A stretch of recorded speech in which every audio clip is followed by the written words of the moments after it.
All right, welcome to Roots of Reality Experiences. I'm joined by Liesel Sharabi, who is an associate professor at the School of Human Communication and director of the Relationships and Technology Lab at Arizona State University. Liesel's research focuses on how communication technologies are used to develop and dissolve interpersonal relationships. So, Liesel, thanks for coming on today. Thanks for having me on. I'm excited to chat with you about this topic. So, when did you first get interested in internet communication and relationships? I'm a millennial. I grew up during the divorce boom of the 80s. And so I feel like that really shaped a lot of my formative experiences. And so I became really fascinated with relationship dynamics and what makes some relationships succeed and others fail. And so in college, I remember reading a lot of John Gottman's work. He has a book called "Why Marriages Succeed or Fail," and he is able to predict divorce, long-term relationship success with really high levels of accuracy.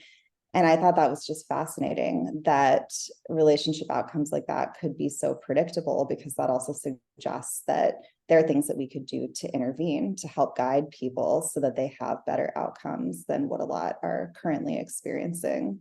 So when I started grad school, I knew that I wanted to study relationships. And around that time, online dating was starting to become more and more popular. So I remember I had friends who graduated from college, they moved to new cities, they started new jobs, and they didn't really know how to meet people. So a lot of them started online dating. And so this is a topic I started to look into more. And at the time, it was all about the stigma and the question of, like, why would somebody need online dating? Like, why aren't they meeting people face to face? But anecdotally, I mean, I'm hearing these experiences and I'm looking at my friends and thinking, I know that they have no problem meeting face to face. It's just these circumstances they find themselves in where technology is ending up as a really useful tool for them to connect with people. And so I started studying online dating around that time. And then, it just has gotten so much more popular in the past decade or so. I mean, now we have dating apps. That's really helped bring it to a much larger audience, a much younger audience. And so now, I mean, it's just become the way that people date. And so these days, I think it would be really hard to talk about relationships and how we're meeting people and how we're getting to know them without technology, the internet, online dating really being a part of that conversation. Yeah, I mean it is amazing because I just think about history and how people would meet traditionally. Just thinking about like doing ancestry research. Lots of Americans like to do this, and you think about how those ancestors would have met, usually because they're in the same village and some family friends or something like that. And now it's like the entire world is a potential option for someone to meet their future partner. It's unbelievable how much things have opened up and changed. So in college, is this something that you started to realize how big this could become then? Yeah, I really did. And in the back of my mind, I'm thinking about everything we know from relationship science. I'm thinking about John Gottman's research. I'm thinking about what we know about what sets people up for success and things that they can do to help them end up in more healthy, satisfying relationships long term. And then at the time, I was also looking at online dating and saying, wow, they have an incredible opportunity to intervene in these relationships and really help people find the right partner for them. And when you think about the goal of some of the earliest online dating platforms, I mean, some of them were really thinking about it in terms of a possible way to lower the divorce rate. Like, they really thought that they were going to change the world Hmm. by helping people navigate the dating pool and helping them form better relationships. So what would you say then have been kind of the keys for successful relationships, and has online dating helped sort of resolve the issues that perhaps, cause divorces? Yeah. I mean, and this is one of the other big questions in this literature. I mean, is it a matter of choosing the right person? So is it about mate selection and you just finding the right partner who you just click with, who you're really compatible with? Or is it more about how you develop and maintain the relationship and how you face challenges together as a couple? Is it about your communication? And so I think with a lot of these early online dating sites, they assumed it was about finding the right person. Like if we could just help people make better choices in a mate, that's going to set them up to be more successful. But we also know that it's more complicated than that, right? Sure. So it also matters, like, how do you handle conflict when it eventually arises in your relationship? Like when things get real and life, hands you stressors, like how do you face those stressors as a couple? And so, I mean, it's complex, and there are a lot of things that are involved in what is going to ultimately make you successful over time. But at the same time, I think these platforms are in a really unique position to help guide people in terms of how they're developing their relationship, how they're communicating, and also how they're selecting Yeah. partners. Yeah, it makes a lot of sense. I mean, it almost kind of seems like a good analogy for relationships in some ways. It's kind of like thinking about a talented athlete or something like that that a sports team would select, and a relationship may have a lot of talent. Maybe these two people potentially have a lot of chemistry, can really work out well. But if you don't put the effort into developing that and kind of utilizing that talent, it can slowly fall apart and not actually work out. So Yeah, and I mean, and that hits on some kind of troublesome beliefs some people have about relationships, which is that, you have a soulmate, and if you just find your yeah, soulmate, then that's right. you're going to live out the fairy tale, It'll right? work out. That's right. Yeah, it'll just magically work out, when really people tend to do a lot better when they adopt more of a growth mindset and they look at it as a relationship being something you do have to put work into, and you have to really be invested in developing it and making sure that you maintain a satisfying bond. It's not enough to just find your perfect person from the beginning. So, do you think that people who are using online dating today are they trying to keep in mind the fact that hey, this is a relationship that you actually have to put work into? It can't just be oh, I hit it off with this person, things will just magically come together. Is that something that people are aware of?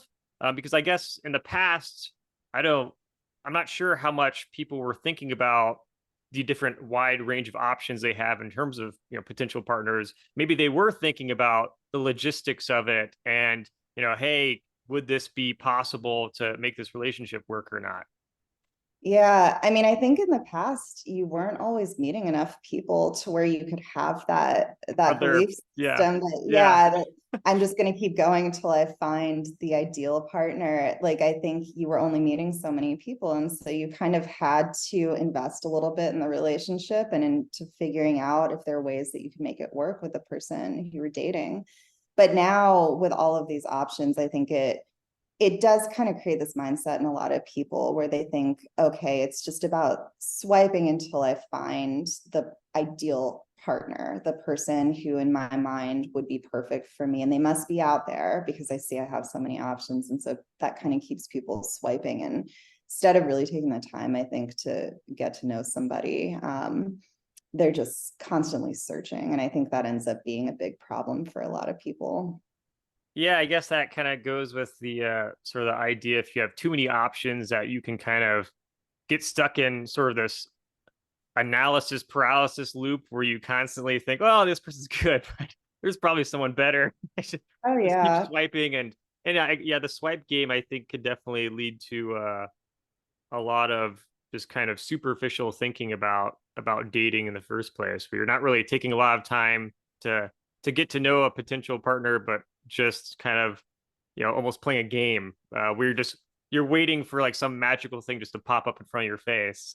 So Yeah, and I mean, I think that's where a lot of the fatigue and the burnout comes from too, where people just are spending so much time just looking at profiles and they start to get frustrated and they start to get overwhelmed. And I mean, something that online dating does incredibly well is just expand the size of the dating pool. So it does give you more options. You're exposed to people that you might never otherwise meet. And so it's one of the main advantages. But although we always want more options and more choices, it can also be one of the biggest drawbacks because we do tend to get overwhelmed when we're faced with so many options and we get exhausted by them. And it sometimes makes it hard for us to actually choose and figure out who would be right for us. And so sometimes having fewer options that you take more time to actually consider could potentially be better, and so that's why I always encourage people, like, limit the amount that you're swiping and spend more time having conversations with people, meeting them, going on dates, as opposed to just going through profile after profile. Because also,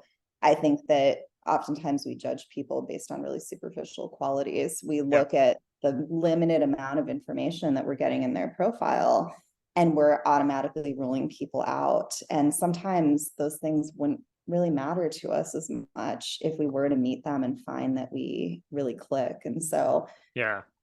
getting off of the apps and out there face to face having conversations, I think, can really be helpful for a lot of people. Yeah, that makes total sense. Hard to really get a good grasp of who a person is by just a few sentences on a profile.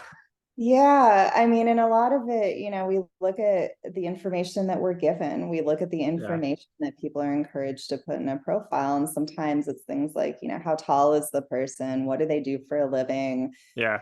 What's their favorite TV show? And you're like, oh, I would never watch that. It's right. Swipe left, right? But really, if Yeah. you had a conversation and you realize, hey, they're really funny, or I feel like they're really respectful of me and I like that. Like, you might be willing to overlook some things that maybe you don't have in common. But when you just are faced with a profile, it can affect how we're making decisions about people and what we're basing those decisions on.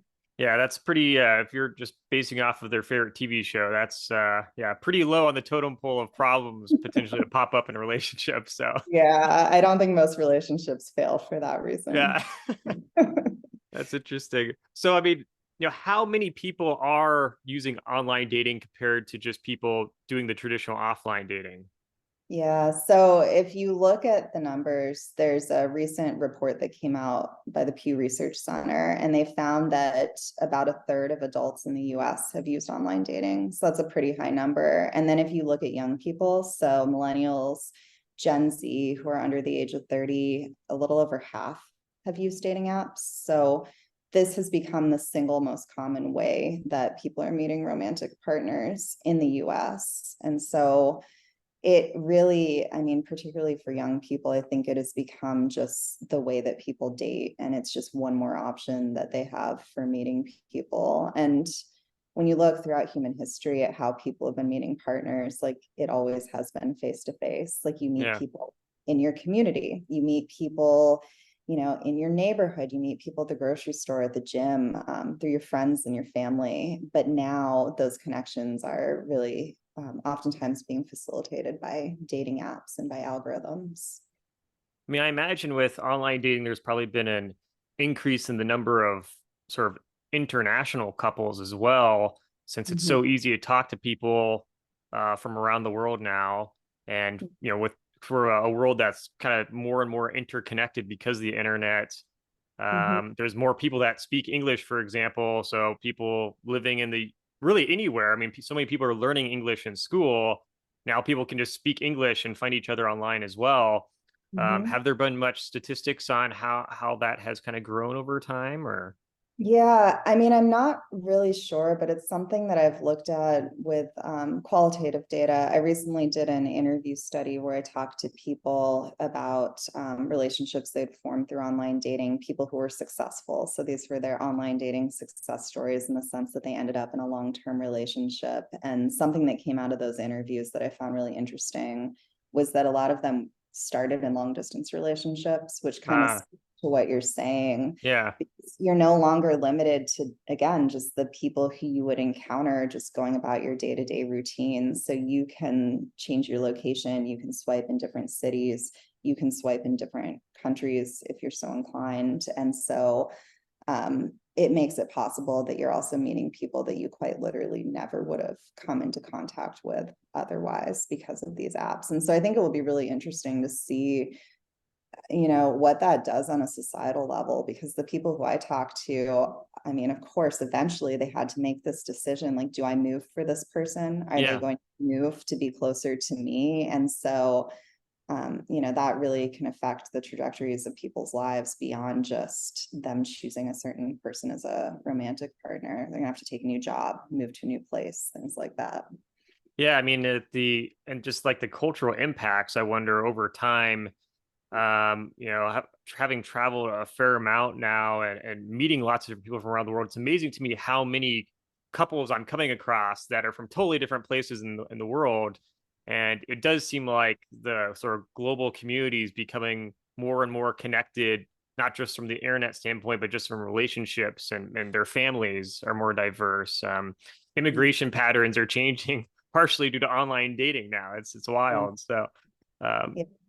pretty fascinating to see how that continues to develop over time.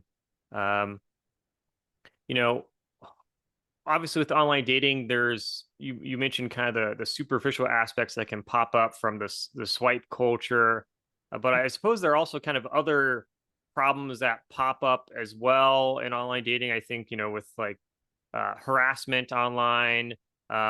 Sort of, I know that women are far more likely than men to get lots of messages, and how that kind of affects the balance of communication, and then men perhaps kind of burning out from not getting any responses. Has that been sort of stuff that's popped up in your research at all, or Yeah, I mean, online dating, it can be really great for some people and really frustrating for others. And yeah, often there is a gender dynamic to that. So if we're talking about heterosexual relationships specifically on a lot of these apps, just from what I've seen looking at some of the user statistics, they tend to have more men than women. And so you can imagine that would naturally create a scenario where you have men that are reaching out to women that are maybe getting overwhelmed because they're getting a lot of messages right, from people. And so then they might ghost and not respond. And that could be really, it's yeah, frustrating and it can also be kind of hurtful because you wonder, is it something about me? Why aren't sure, they responding to me when really it might speak to larger dynamics of the platform that you're using? And so these are kind of some of the unique things that we see, the unique problems that we see popping up with dating apps and looking at just the composition of the dating pool on some of these platforms too. Yeah. So have there been efforts to try to resolve that dynamic? I mean, perhaps it's recruiting more people to be on the platforms. But because I mean, it seems like there's an issue on both ends of the spectrum for those heterosexual relationships, because you will have, women that may want to leave the platform because of being bombarded. And then you have Yeah, men that will leave the platform because they're basically no one's talking to them. Um, and exactly. obviously online dating's for people to meet. So what are companies trying to do then to mitigate that issue? Yeah, and from the perspective of the platform, I'm not sure. I mean, it probably depends on the platform and how much of a problem they're seeing with some of these gender imbalances. But I know from a user standpoint, what I'm seeing is that a lot of people are just using more than one app. So Okay. they are trying their Numbers luck. game. It's a numbers game. Yeah. So it's honestly becoming rare that I talk to people that are just on one. Usually they're on several and they see what works for them and what doesn't. And I kind of think about it like how we used to go out to bars and you would go to a bar based on, I mean, people still do go to bars, of course, Sure. too, but you Yes. go That's the based, thing. Yeah. yeah, it's not like we're not meeting face to Yeah. face. I mean, that's still happening. But you pick where you want to go depending on the vibe, like what kind of crowd you expect to be there, what kind of culture that establishment has. And I think people are kind of doing the same thing with dating apps. It's like the modern singles bar where each app has its own unique environment that it creates for its users and it attracts different types of people. And so people kind of jump around from one to another and see where they're having the best luck, where they're finding people that are what they're looking for. Yeah, that makes sense. I mean, if someone really wants to meet someone, and I think for probably a lot of people, it also depends on sort of motivation, like how motivated is someone to actually try and meet someone, how outgoing are you going to be? But the potential is there, not just, there's the traditional method, as you say, like going to a bar or meeting people through friends or events. But with all the different platforms out there, there are lots of opportunities. You just kind of have to keep at it, I suppose, for someone to really Yeah, make it in there. So yeah, and that's something with the interview study that I did recently, talking to people and having these long, in-depth conversations with people who did meet a long-term romantic partner through these platforms.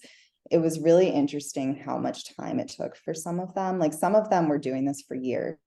before Ooh, they found wow. the Okay. person that they wanted to commit Yeah. to. So it was not necessarily the case that they downloaded an app and they spent a month on it and they found And their then boom. person. Yeah. That's right. Yeah, like that was not for a lot of people. I mean, they went on a lot of bad dates, they had bad experiences, they learned what they wanted out of relationship, what they didn't. And then eventually over time, things evolved and they did finally find somebody, but it's not always an instant process. And also, it's not always that people are just using dating apps. Like they're also out there meeting people in other ways too. And so it does also just become one more option that people have for finding partners. Yeah. So I mean, you mentioned earlier a few times about long distance dating. So Mhm. has there been then a major rise in like Zoom dates then for people who are then meeting long distance, and have sort of video chat companies almost started to take advantage of that aspect of, hey, all these people are meeting online, maybe we advertise our service as a great way to do your dates or something in long distance relationships? I mean, they probably should. So this is something that happened particularly during COVID, when Oh, that's people right. were Yeah. staying home and they weren't wanting to go out and meet people face to face. So some of the platforms, the dating apps, started to roll out video dating features so you could get to know people virtually when you didn't have the option to actually go out and meet them in person. I thought that was really intriguing as a future direction for a lot of these dating apps more broadly, because it gives you a way of getting to know somebody before you invest the time and the energy and actually showing up in person and going on a date with that individual. It takes a lot of the guesswork out of it. Before you were basing your judgments of somebody on a profile and you don't know the extent to which they're exaggerating themselves, how much they actually match the image that they're presenting to you. But when you go on a video date, you can get a better sense of who they are, what it's like to have a conversation with them. And that can really, I think, help for you to decide if this is a person that you would actually want to meet face to face. And when I look at social media, that's the direction a lot of it's going. I mean, if you look at TikTok, that was something Yeah. else that became really popular during the pandemic. And so when you think about it, there is no more logical place for people to be using video than in online dating. And so it's kind of Yes. interesting how that's exploded on social media, but it's been a little slower to catch on with dating apps. But I really suspect that that's going to be a big thing in the future, that people are relying a lot on video rather than putting so much emphasis on what people write about themselves in a profile. Yeah, I mean that makes a lot of sense because it's, a much safer way of talking to someone without having to meet them first, and Yeah. it's, a much more authentic, way of meeting someone than just messaging. So, Absolutely. And yeah, safety is another big factor here because what online dating does and what it does well is introduce you to strangers. But at the same time, whenever you're out there meeting strangers, you also have to be careful. And so I think yeah. that can be comforting for a lot of people too, to be able to have that conversation and see what the person looks like and just engage with them a little bit before you go out and meet them in a face-to-face Yes. Yeah. situation. Always a good idea.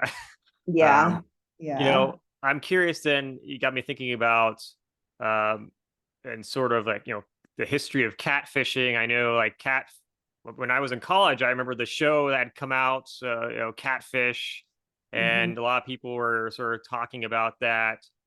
As this has become more popular, have those rates of people being tricked online increased, or are people more educated about being careful online? So catfishing and just the topic of deception in online dating, it's really interesting because I think when people get catfished, it really stands out, of course, because it's such a big traumatic thing for people to Yeah. really feel invested in a person and then find out that you were very misled, that they're misrepresenting themselves.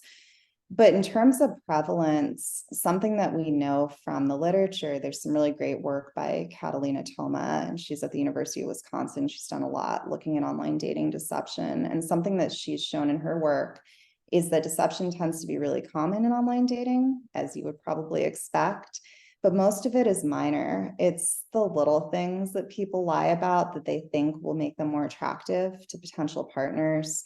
They're not necessarily doing it because they want to mislead somebody or they really want to misrepresent themselves. Oftentimes it's just like, they're taking off a few pounds from their weight, they're Yeah, adding a couple inches to their height. And yeah, sometimes it's not even something that you would necessarily notice when you were to meet them face to sure. face. And they're doing it to be more attractive or to fit into like search filters. For instance, if you're filtering by age and if they subtract a year from their age, they know they'll show up to a different audience of potential partners. They might do it for that reason. Or Yeah, sometimes it's people who are thinking, this is my ideal self that I'm presenting to people. Like I'm saying that I enjoy a certain hobby that maybe I've done once or twice, but I hope to do more of in the future. So I'm going to really talk that up. And some people might look at that and say, oh, that's very misleading. But for the person doing it, they might say, no, that's the person I want to be. And so I'm just kind of presenting that sure. image to people. So, I mean, deception, people encounter it. It's the big catfishing moments, I think, that stick out to them. But most people, I don't think, are out there to trick anybody on these platforms for the most part. Yeah. Yeah, I mean, I feel like there's been enough sort of bad press about those things for people to maybe be a little bit more aware of that and not want to do that and not get tricked into that also. I Yeah. feel like I would hope that the education, would be better today than it was when this first started coming out. So And also, I think platforms are taking steps to try to combat some of that too, yeah. like doing verifications to make Yep. sure that somebody is who they say they are. And that's, again, I'm definitely not saying it doesn't still happen. It's something you want to be careful of and be aware of. But I think that, most people that are using online dating they aren't trying to deceive anybody for the most part. Yeah. Well, I'm curious, with the world sort of moving into the era of artificial intelligence with AI, um, you know, what dangers does AI perhaps pose to online dating culture? Is it possible for there to be situations where websites are popping up and to keep users engaged with their website, they have like AI bots just pretending to be people, talking with people to keep them on their platform. Yeah, this is such a great question. And I think we're at a really pivotal moment in online dating because of all of these advances that are happening with AI. And I can think of a lot of ways that it will be beneficial. And I can also think of some of the dangers and the risks that people might face. And I think one of those is, not knowing who you're talking to and having people also rely on it to the point that you're not actually getting to know the person. You're getting to know the chatbot that they're using to write their messages for them or to Yeah. create the profile. And I mean, despite what I just said about deception, like most people aren't out there to trick you or mislead you, it is still a big problem in online dating that people exaggerate themselves and, they present the best possible version of themselves that sometimes isn't exactly true to the reality of who they are. And I could Yeah. see that taken to the absolute extreme if people have the ability to use AI to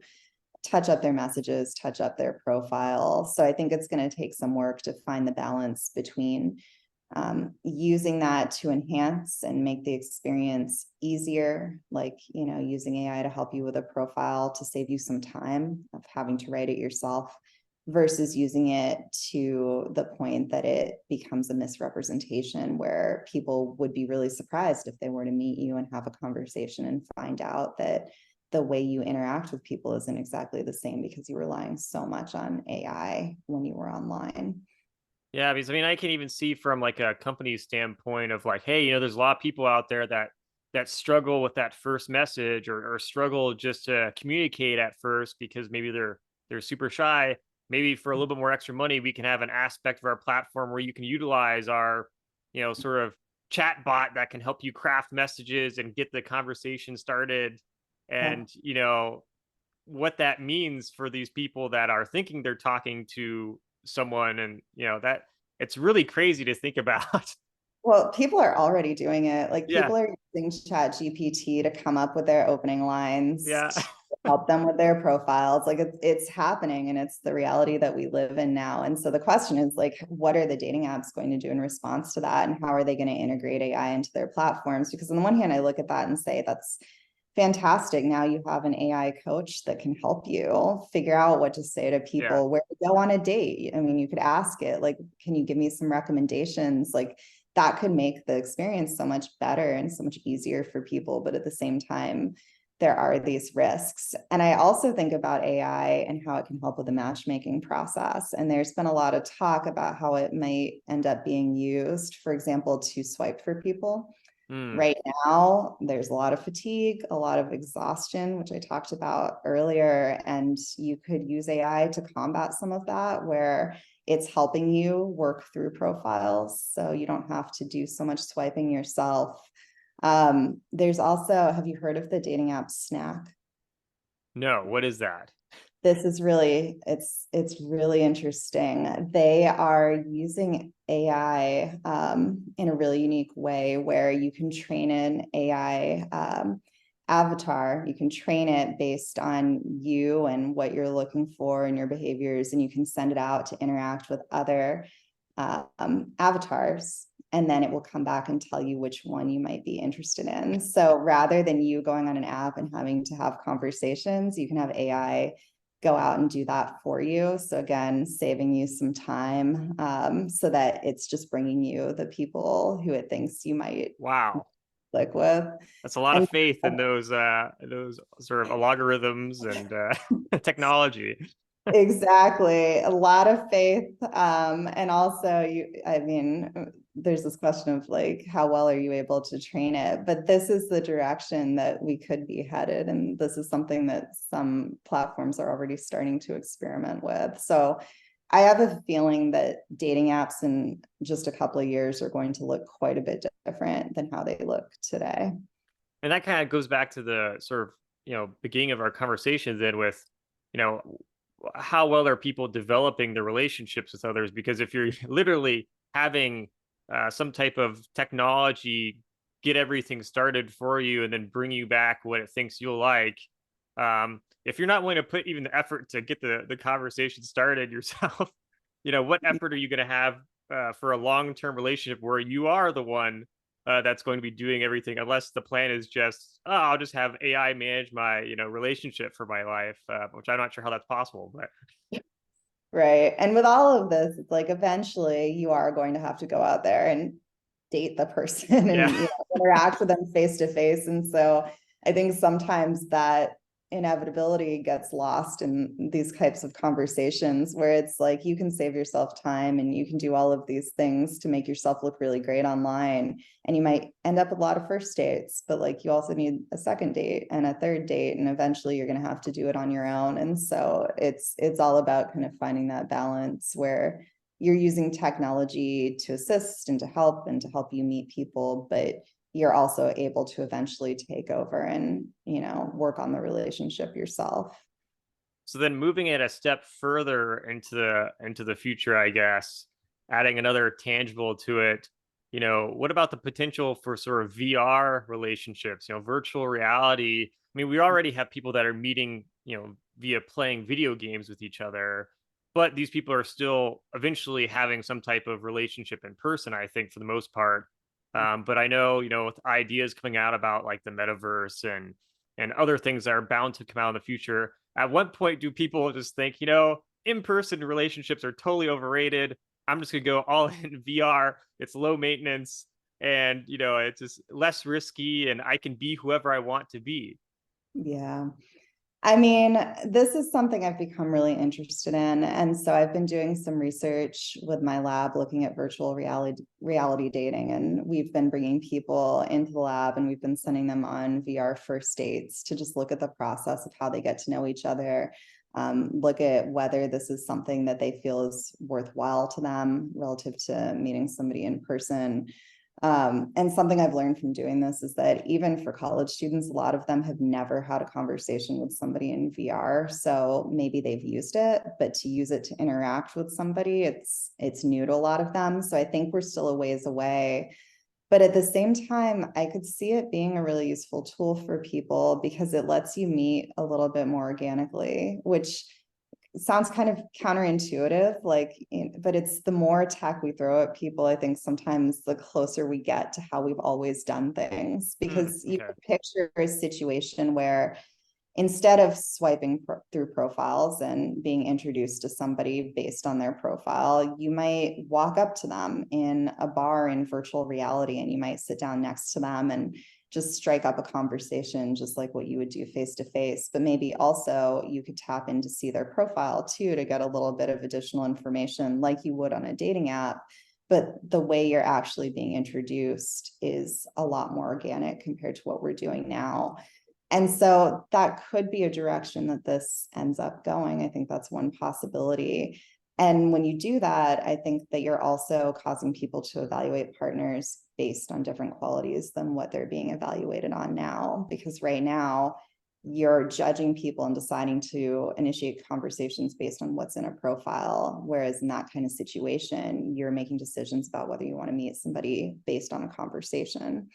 So we'll have to see. Only time will tell, like how many people end up being comfortable enough with VR and owning headsets to where this could really take off. But it is definitely a future direction that I'm following really closely. So I mean, it sounds like then I guess it totally depends on whether, these relationships will eventually leave virtual reality and become actually part of the world, the real Yeah, world, or not. And if they move into the direction where they never actually leave virtual reality. In fact, I mean, people could have this like um, reminds me of that one of the Office episodes is like Dwight and like the Second Life platform. yeah, Or maybe people yeah, have several different virtual reality platforms they're on, and they have lots of different relationships with people depending on their mood. yeah, Um, so I guess I think you're painting a good picture of I think society preventing these sort of dystopian type outcomes with the future of dating, which I think is more likely the case. I think generally people are, wanting to have still real things. Um, yeah. but to what extent are you concerned about this kind of going haywire a bit? Yeah. I mean, I think it's a valid question and something to think about. I think right now it's so far off that I'm not really sure I have a good answer, but when I think about Second Life that you mentioned, I mean, there were people who were forming relationships with avatars in Second Life, and some of them were keeping the relationship in Second Life. There was a really great documentary, I believe it was on HBO a while back, where they followed different relationships that people had formed online. And one of the couples that they followed had met in Second Life, and I believe they actually got married in Second Life, but the relationship kind of stayed that way because they lived in different countries and they weren't able to see each other as much. So Wow. the relationship remained virtual. And so it does raise this interesting and I guess in some ways concerning question of, for some people, will they decide to never leave VR? And especially when you think about what you can do in the avatar in terms of presenting the best version of yourself. You could present a version of yourself that was 20 years younger if you wanted to, and you could interact with people that way. And maybe some people will find that that's preferable to, having a relationship offline. I mean, we'll have to see what direction it goes. Yeah. I mean, in many ways, it's philosophical, I suppose, because obviously it's up to a person to decide how they want to live their life. Um, I guess the question is, to what extent is something a person's absolute choice that they want to do versus Mhm. perhaps a platform kind of egging them on a bit in a direction they may not go otherwise. Mhm. And trying to find that balance. To what extent is this person actually wanting to do this versus this person just kind of trying to deal with a problem and this is their outlet for it, I guess. Yeah, absolutely. And I mean, we've seen this play out I mean, in the early days of the internet too, like people who started out with purely online relationships where they would be in these pen pal situations where they would end up in these really intimate relationships, but they weren't necessarily ever transitioning them offline. They were just having an online relationship that was ongoing with somebody, and they would share these really deep personal details about themselves, and it made it easy for them to like build up really heightened expectations of the person they were talking to, because without meeting them face to face, you can kind of let your imagination run Yeah. wild. And Yeah. so for those people, I mean, there's research to show that when they did eventually decide, okay, I do want a face-to-face relationship with this person, sometimes it made it really difficult because their expectations were so violated that the person they'd been getting to know that whole time was actually not exactly what they thought they would be. And so you could see how in something like virtual reality that could also end up happening, especially if people are presenting themselves using avatars, because you might meet them face to face and just instantly realize they don't really look the way you Yeah. expected on top of all of these other things that could come up.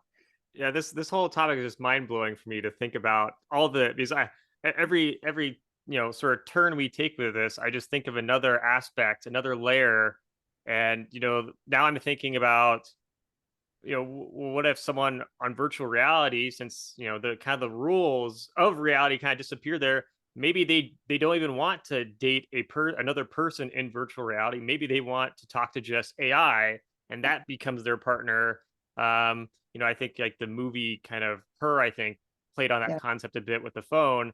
But to what extent is the potential for people just to kind of fall in love with the AI that kind of Mhm. reinforces whatever sort of imaginary person they dream of meeting, and becomes that person for them in virtual reality. Yep. And with Her, I mean, the premise of that film, he fell in love with a voice. But when you're talking about VR, you're talking about an embodied version of Yeah, AI. You could might be not everything know you want. Yeah. everything. I mean, in terms of appearance as well. And sometimes maybe you won't even know the difference. I mean, right now, if you were to put on a VR headset, you could go and have a conversation with ChatGPT in avatar form if you wanted to. So you Wow. can already do this. And I think the question, like you said, it becomes, is this something that people are going to try to do? And, you could conceivably form a relationship with an AI in that kind of situation. And maybe not always know if you're Yeah. talking to an AI or a person.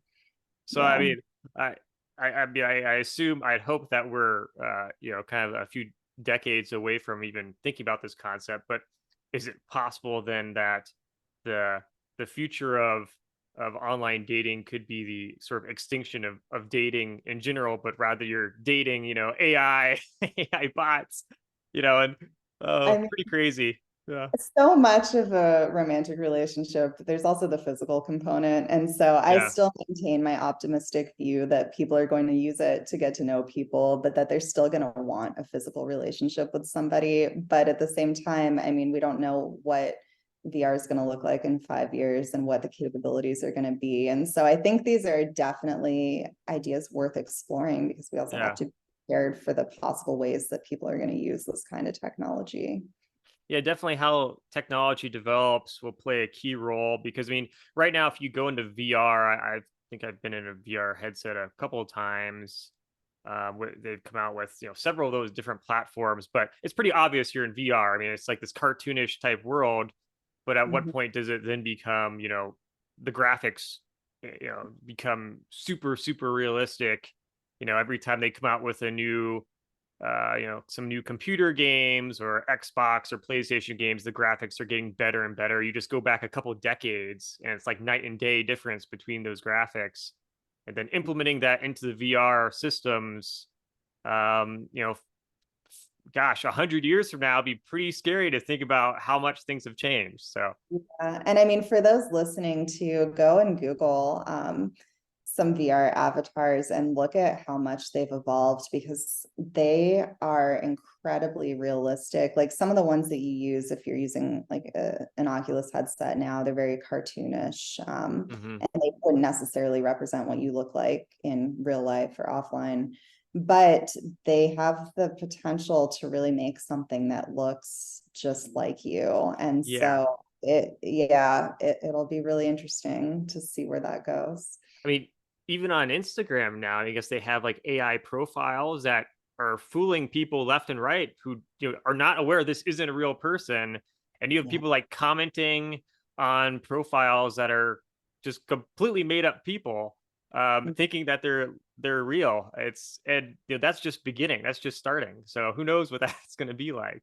Yeah, and I think in the online dating space, this is going to be one of the big challenges is figuring out how to combat that kind of thing and making sure that people are still representing themselves in a way that is truthful and that if you're talking to AI versus another person. And these are all issues that are going to have to be sorted out, I think. And some of it's probably going to be learning as we go as well, because the future, I mean, it's here. People are already using these things to help them out with their online dating, to help them with profiles, conversations. And so, yeah, in some ways, we're already there. Yeah, it's a new world that keeps changing rapidly fast. So Yes, it is. Um, so I guess then, what are you currently working on now then? I know we've talked about a lot, but any other things you're researching or? Yeah, so something else that I've been looking at is dating app burnout. So the Okay. experiences of people that have been on the apps for a while that are starting to get really frustrated and that haven't been successful in finding whatever it is that they're looking for, looking at some of the mental health implications of these platforms for people. And something that I've been seeing a lot of, particularly this past summer, there's a whole TikTok trend associated with it where people are deleting their dating apps and they're going back to the old fashioned way of meeting people because they're just so frustrated with the experience of swiping. And so that's something that I've started to explore as well, because when I think about the online dating space, I'm so aware of the challenges that a lot of people face. And at the same time, I see so much potential in this area. And I think at the end of the day, it's the way that we're dating now. And so I think that we have to find ways to make it work better for people, because technology has become part of our love lives, romantic relationships in a way that I think is pretty irreversible. Like, you can delete your apps, but eventually a lot of those people are probably going to end up back on them. Like, it's Yeah. really hard to disconnect technology from our relationships. And so I think the important thing is making it work well for people and helping to set them up for success and combat some of the negative experiences and the problems that they sometimes face on these platforms. Yeah, definitely like I guess all things, just trying to find that balance and the right way to go about it. And I guess Yeah. that's something that society is gonna have to really figure out because the train's already left the station here with with this stuff. It's here and it's gonna get, more and more ingrained in our lives. So And it's moving, I mean, it's moving fast. Online dating feels like it's been around for a long time, but when you look at how we've always dated, it's really still brand new. It's only been yeah. around for 2 decades. And then we're talking about AI and VR. I mean, this is entirely new. And so, in some ways, it's a great big experiment with our relationships to see if technology is going to help us in the long run or if it's going to end up harming us. And so these are all things that I think we're still trying to sort out. And it's complicated. Yeah, Yeah. I mean, a lot of people who, in like sort of the history of science and technology fields will talk about how like the last 50 years has been more innovation than all of human history. And it's crazy. It's just, um, yeah, the amount of time it takes for some dramatic shift in technology is much, much faster than people have ever dealt with before. And I think we're seeing the ramifications of that in many ways because the world has become, kind of chaotic when in terms of trying to deal with all these emerging technologies. So, Absolutely. And even just, at a base level, like if you look at how the dating pool is being decided on dating apps, it's happening through algorithms. Like yeah, when you use a dating app, on a lot of them, you're not able to go out there and just see everyone else on the app. You're kind of limited in who you're seeing to who the algorithm decides to show you. And so that's really significant. Like these algorithms are determining who is in our dating pool. And in some cases, they're also giving us additional information about compatibility, like they're giving us compatibility scores. And that becomes another piece of information that we're using when we make decisions about people. And in a lot of ways, they're black boxes. Like we don't really know how they're arriving at those recommendations, Yeah.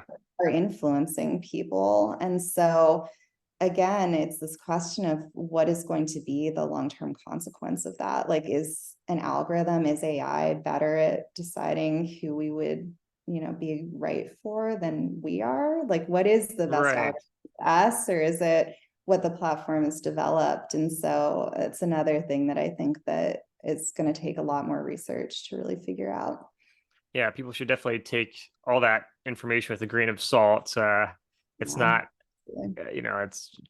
yeah, as we've mentioned several times before, like trying to get a detailed picture of who a person is not going to be necessarily clear from just the algorithm or like little quizzes they have on these sites, which Yeah, are absolutely. often influenced by many factors. Like if you answer a couple questions or something like that, then your quiz score is completely lopsided compared to someone who answered 100. So Right. But at the same time, I mean, this is something that I've been looking at in some of my own research. Those compatibility scores, they matter to people. Like it's yeah, hard to ignore it as well. And yeah, so it can also affect how people behave. So if an app is telling you this person's really right for you, you should consider them. I mean, it can affect how people then behave, how they get to know that person. And so then in shifting those behaviors, that can also affect some longer term outcomes because now you're behaving in a way that's going to set you up to be more successful. So was it that the algorithm was right? Or was it that you decided that this person was right for you and then you behaved in a way that was consistent with that belief? And then the algorithm was responsible or played a role in that belief that you formed in the first place. And so even without knowing what they're doing and how they're making those recommendations at all, we could still assume that it's going to matter in shaping how people are getting to know each other. yeah. I mean, that totally makes sense to me because just from sort of seeing like the history of Facebook with like little quizzes popping up that people share all the time, where it's like 8 questions and it puts you into some category for something. And people will share it like, oh, this is just like me. I could see Yeah. people putting lots of faith in something like that without knowing really Yeah. what's behind it, or maybe the options are just so broad and general that doesn't really mean much. It's people don't know. So Absolutely. And I mean, think about the repercussions and think about the big decisions you make in your life. I mean, choosing a romantic partner is one of the biggest choices that you'll ever make. It affects yeah, everything, it affects what your family is going to look like. It affects what jobs you're going to be able to take, where you're going to live. So it is a really, really significant decision. And we are increasingly relying on algorithms to help us make that choice. And so to me, like that's something that is definitely worth paying attention to. yeah. Well, we'll see what's going to happen. I think you'll have plenty of research to do for the rest of your life, so it's not going away. Yeah. um, what's the best way for people to keep track of your work and follow you? Yeah, they can visit my website. It's lieselsharabi.com. And that's where I post a lot of information about studies we're working on. If you are interested in participating in a study, you can check out that site. I also blog about dating in the digital age for Psychology Today. So be Oh, sure to wow, check that as well. Yeah. very cool. All right. Well, thanks so much for coming on. I really appreciate you sharing all your knowledge and yeah, pretty fascinating topic. So. Thanks so much for having me.